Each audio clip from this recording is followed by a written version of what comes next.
नमस्कार दोस्तों, आप सभी का स्वागत है आज की हमारी इस वीडियो में। जैसा कि आप सभी को पता है कि हम एचटेट के सीटेट के वन लाइनर क्वेश्चन जो अति महत्वपूर्ण है वो कर रहे हैं। तो बढ़ाते हैं आज की वीडियो को आगे।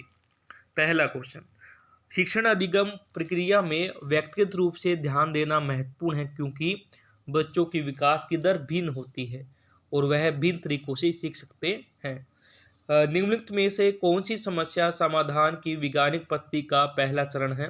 तो वो है समस्या के प्रति जागरूकता होना। ठीक है ना। किस आयु काल में मानसिक विकास अपनी उच्चतम सीमा तक पहुंच जाता है? तो वो पहुंच जाता है 15 से 20 वर्ष की अवस्था में। किशोर अवस्था में सामाजिक विकास पर जिसका प्रभाव नहीं पड़ता वह निम्न में से कौन सा है? वो असुरक्षा की जो भावना जो होती है वो उस पर कोई प्रभाव नहीं पड़ता बच्चे पर। किशोरों में संवेग के नियंत्रण का सबसे अच्छा उपाय निम्नलिखित में से कौन सा है? वो है प्रक्षेपण। ठीक है ना। किशोर अवस्था में चरित्र निर्माण से जो अवस्था संबंधित है वह निम्न में से है आधारहीन आत्म चेतना अवस्था।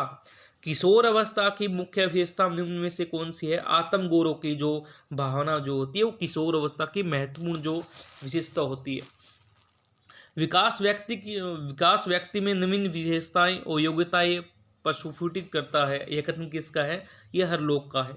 जिस प्रक्रिया से व्यक्ति मानव के लिए परस्पर निर्भर होकर व्यवहार करना सीखता है वह प्रक्रिया है वह है समाजीकरण। किशोर अवस्था एक नया जन्म है, इसमें उच्चतर और श्रेष्ठतर मानव विशेषताओं का जन्म होता है। यह कथन देने वाले हैं स्टैनली हॉल। किशोरों की जटिल अवस्था के कारण किशोरों के अध्ययन का विषय होना चाहिए शरीर तथा मन संबंधी। ठीक है ना। किशोर अवस्था आदर्शों की अवस्था है, सिद्धांतों के निर्माण की अवस्था है, साथ ही वो जीवन की सामान्य समायोजन है।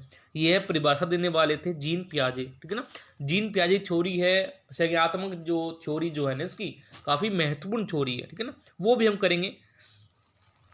एक शिक्षक शिक्षार्थी के मानसिक विकास का ज्ञान प्राप्त करके जिसकी योजना नहीं बना सकता वह शारीरिक विकास की योजना कभी नहीं बना सकता। ठीक है ना। मानसिक विकास का संबंध नहीं है शिक्षार्थी के वजन और ऊंचाई से। किशोरों को नहीं दिया जाना चाहिए लालच। मनुष्यों में शरीर में हड्डियों की संख्या कम होती है। प्रौढ़ अवस्था के अंदर क्या होता है? जी अवस्था के अंदर क्या होती है? हड्डियों की संख्या कम होती है। किसको प्रशिक्षण द्वारा व्यवहार में संशोधन की प्रक्रिया माना गया है? अधिगम। एक बालक सामाजिक रूप से पूर्णतः विकसित माना जाएगा यदि वह भिन्न प्रकार के व्यक्तियों के साथ व्यवहार करना जानता है। मतलब कोई व्यक्ति किस एज का है, कैसा व्यवहार करना है, तो ये मतलब मैच्योर बनाता है। ठीक है ना। किशोर अवस्था की प्रमुख समस्या है समायोजन की। संवेदना ज्ञान की पहली पीढ़ी है, यह है मानसिक विकास। किशोर अवस्था में बड़े संघर्ष, तनाव, तूफान और विरोध की अवस्था है जो किशोर अवस्था है। ये कथन किसका है? E.A. किलपैट्रिक का है। काफ़ी महत्वपूर्ण क्वेश्चन है। निम्न में से किस शैशव अवस्था की विशेषता नहीं है? नैतिकता होना। ठीक है ना। निम्नलिखित में से कौन सा विकास का एक सामान्य नियम नहीं है? विकास एक निश्चित उम्र के बाद रुक जाता है। जीन पियाजे के अनुसार संज्ञानात्मक विकास की अवस्थाएं हैं, 4 अवस्थाएं होती है। ठीक है ना। कौन से आयु समूह के लिए एरिक्सन ने विकास की 8 अवस्थाएं प्रस्तावित की है जन्म से मृत्यु तक? एरिक्सन के अनुसार कौन सी अवस्था में बालक अधिक पहल करता है लेकिन बहुत सशक्त भी हो सकता है जो दोष भावना की ओर ले जाता है? 3 से 6 वर्ष की अवस्था जो पहल बनाम दोष अवस्था जो होती है। निम्नलिखित में से कौन सी संज्ञानात्मक प्रक्रिया है? चिंतन। मानसिक विकास को प्रभावित करने वाला कारक नहीं है धार्मिक वातावरण। बालक के भाषा विकास में मुख्य योगदान देने वाली संस्था है वो होती परिवार। ठीक है ना।